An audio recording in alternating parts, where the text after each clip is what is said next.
汉字部首田，田字像田地，在汉字里，田大多时候表示田地，有时候也会表示类似田字形的东西。界，界字上面的田表示田地，下面的界表示界限。界字本意是地界、边界，比如两国在边界上发生了冲突。世界上有几千种语言，你必须学会与外界交流。里，里字有田有土，表示古代村民居住的地方。后来里引申为与地方长度有关的意义，比如这里是我的家乡，走了1公里的路。你来自哪里？留，留字中的田表示意义，卯表示字音，留字意义是停留、留下。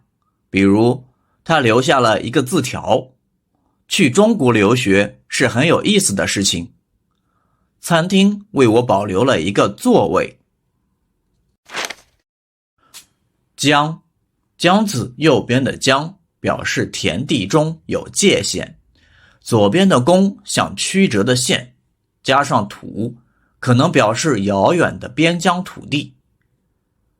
疆字意义是边疆、国界，比如这两个国家的疆界有纷争。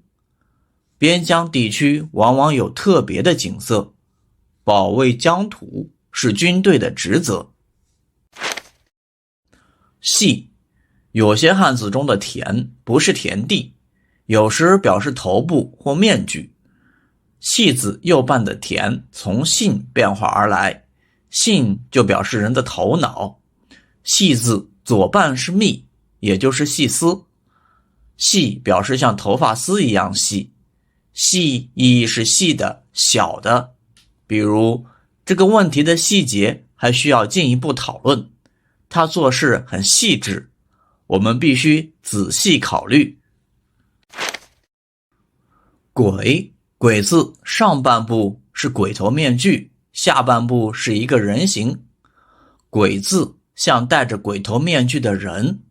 鬼本意是鬼神，引申意义可以是对人的昵称，也可以是对人的蔑称，或者不光明的事情。比如小说中的魔鬼非常可怕，他是个酒鬼，整天不停地喝酒。他不是一个爱搞鬼的人。畏，畏字像鬼的手里拿着木棍，本意是畏惧、害怕。比如黑暗畏惧光明，在面对挑战时不要畏缩，他无畏地迎接了考验。游，在汉字中，田还像容器，游字像一个容器，可以盛放物品，也可以从中取出物品使用，所以游可以表示来源、原因等意义。还可以把游看作田中的道路，农人耕作必然经过这路，由此可以更容易理解游的经过、从等意义。比如他由于天气原因未能来参加会议，唯有一个很好的理由不去那里，他由此得出了一个结论。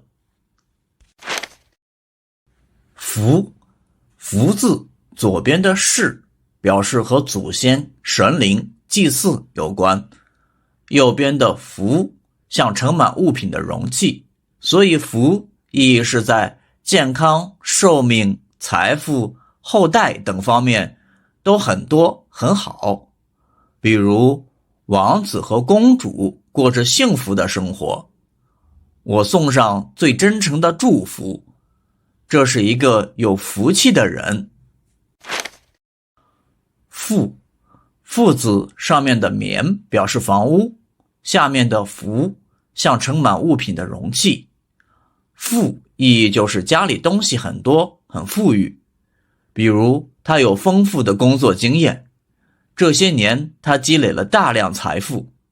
国家富强是我们最美的祝愿。